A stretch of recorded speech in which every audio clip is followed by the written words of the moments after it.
7 Seiten, 7 Stufen. Eine Leiter, die bei einem Planeten beginnt und an der Grenze der Wirklichkeit endet.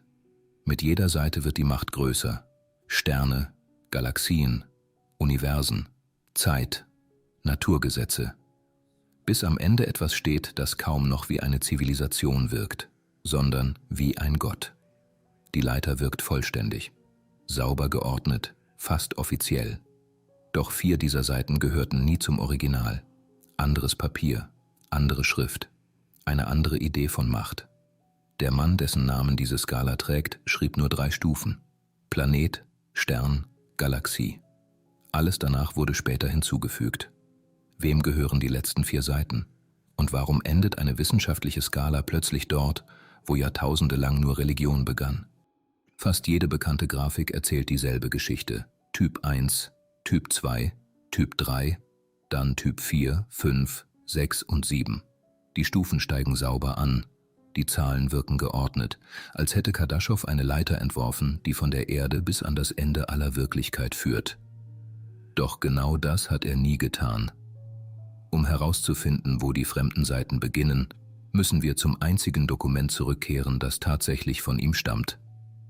1964 veröffentlicht der sowjetische Astrophysiker Nikolai Kardaschow eine Arbeit über die Suche nach außerirdischen Zivilisationen. Seine Frage ist nüchtern: Wie erkennt man eine fremde Intelligenz, wenn man ihre Sprache nicht versteht? Wenn ihr Planet zu weit entfernt ist?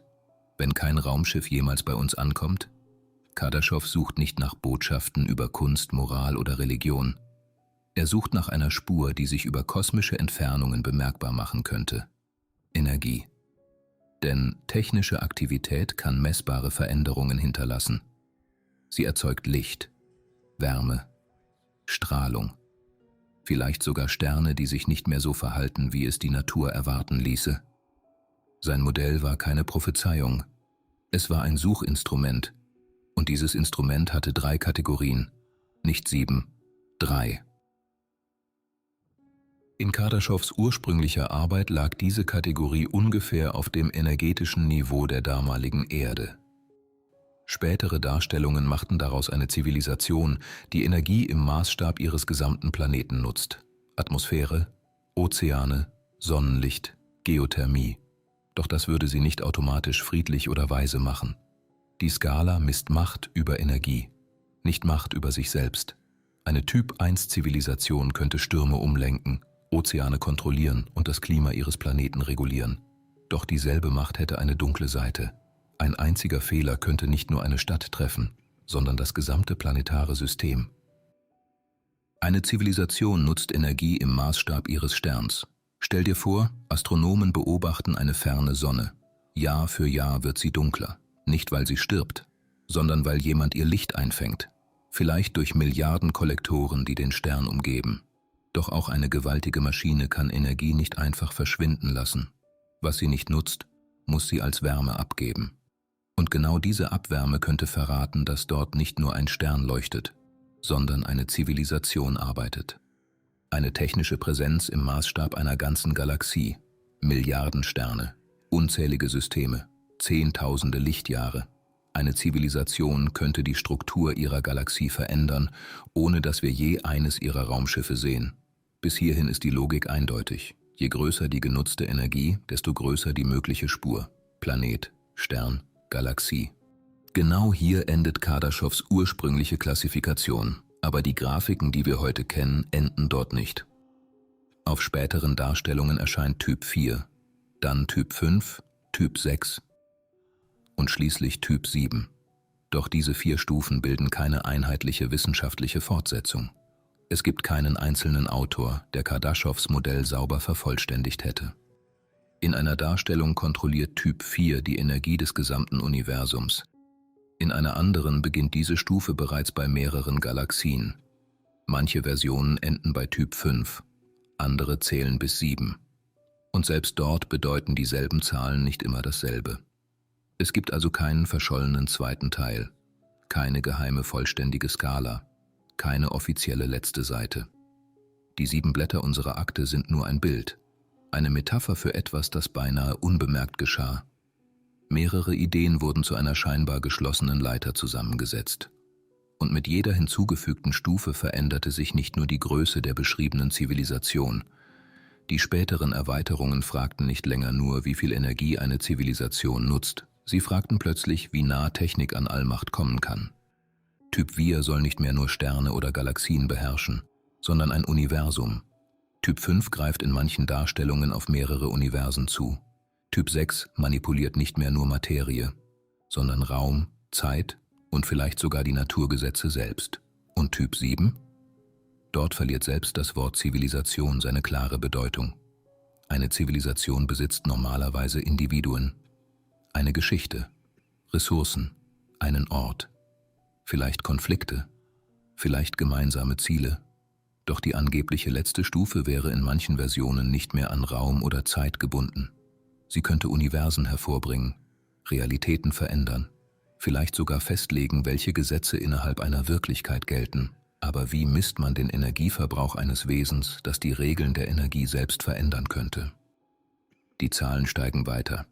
Aber die Messung ist bereits zusammengebrochen. Kardaschows Modell beginnt mit beobachtbaren Spuren. Seine populären Erweiterungen enden bei etwas, das möglicherweise keine Spur mehr hinterlassen muss. Und genau hier kippt die Skala. Sie beschreibt nicht mehr nur eine immer größere Technik. Was jetzt beschrieben wird, stammt nicht mehr nur aus der Sprache der Physik. Es stammt aus der Sprache der Götter. Arthur C. Clarke formulierte einen berühmten Gedanken. Jede hinreichend fortgeschrittene Technologie ist von Magie nicht zu unterscheiden. Für einen Menschen aus der Bronzezeit wäre ein Smartphone kein technisches Gerät. Es wäre ein schwarzer Gegenstand, der Stimmen aus der Ferne trägt, Bilder von Menschen zeigt, die nicht anwesend sind, und Antworten aus einer unsichtbaren Welt liefert.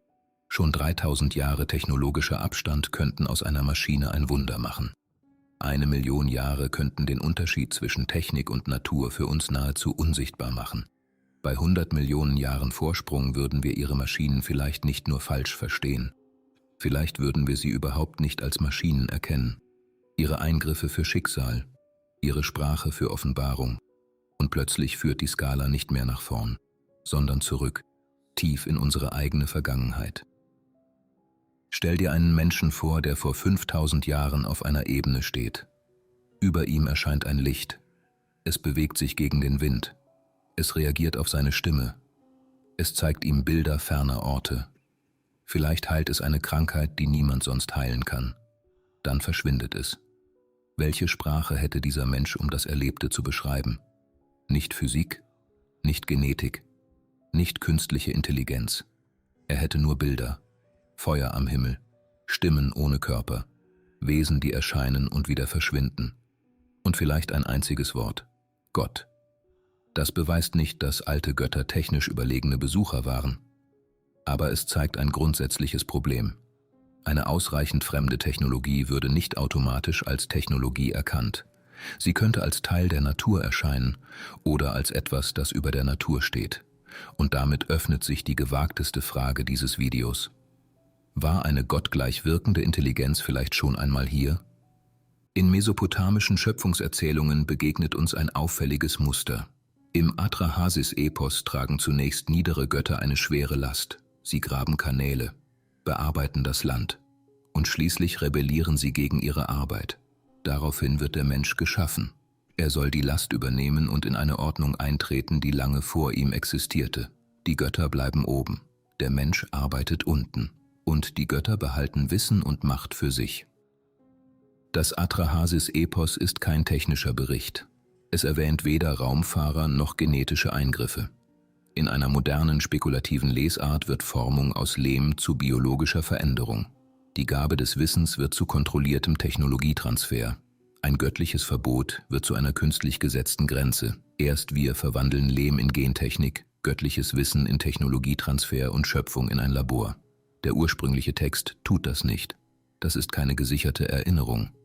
Es ist ein Gedankenexperiment. Doch es führt zu einer Frage, die sich nicht leicht abschütteln lässt. Wie hätten Menschen einen Eingriff beschrieben, dessen Methode sie unmöglich verstehen konnten? Vielleicht nicht als Technik, sondern als Schöpfung.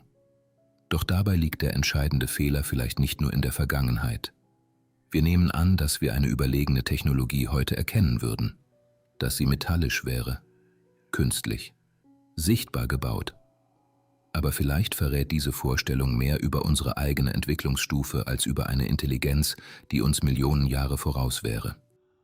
Wir stellen uns Fortschritt meist als Vergrößerung vor, größere Städte, schnellere Raumschiffe, mächtigere Maschinen. Doch vielleicht verrät diese Vorstellung vor allem, auf welcher Stufe wir selbst stehen. Denn jede unserer Technologien muss noch sichtbar gebaut werden. Sie braucht Material, Energie, Maschinen und einen Ort. Aber müsste das auch für eine Intelligenz gelten, die uns Millionen Jahre voraus wäre? Vielleicht wäre sie nicht länger auf erkennbare Körper oder sichtbare Maschinen angewiesen. Vielleicht müsste sie nicht wie eine Armee vom Himmel steigen. Ihre Technologie könnte so tief in die Wirklichkeit eingebettet sein, dass wir sie nicht mehr von der Wirklichkeit selbst unterscheiden könnten. Nicht eine Maschine im Raum, sondern eine Veränderung des Raumes.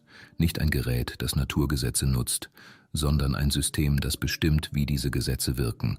Und selbst wenn wir einer solchen Intelligenz heute begegneten, hätten wir möglicherweise kein Instrument, das eindeutig sagt, das ist Technologie, das ist Natur. Und dort verläuft die Grenze. Vielleicht ist die höchste Form von Technologie deshalb nicht maximale Sichtbarkeit, sondern vollständige Unsichtbarkeit. Diese Eigenschaften stammen nicht aus Kardaschows ursprünglichem Modell. Sie erscheinen erst, als spätere Autoren die Skala über jede messbare Grenze hinaus verlängern, und sie wirken vertraut. Nicht, weil alte Kulturen von einer Typ-7-Zivilisation gesprochen hätten, sondern weil ihre höchsten Wesen mit ähnlichen Eigenschaften beschrieben wurden. Zeitlos, schöpferisch, allgegenwärtig, jenseits der sichtbaren Welt. Religion und Zukunftsforschung liefern hier nicht dieselbe Antwort. Aber sie stoßen an dieselbe Grenze, den Punkt, an dem menschliche Machtvorstellungen in Allmacht übergehen.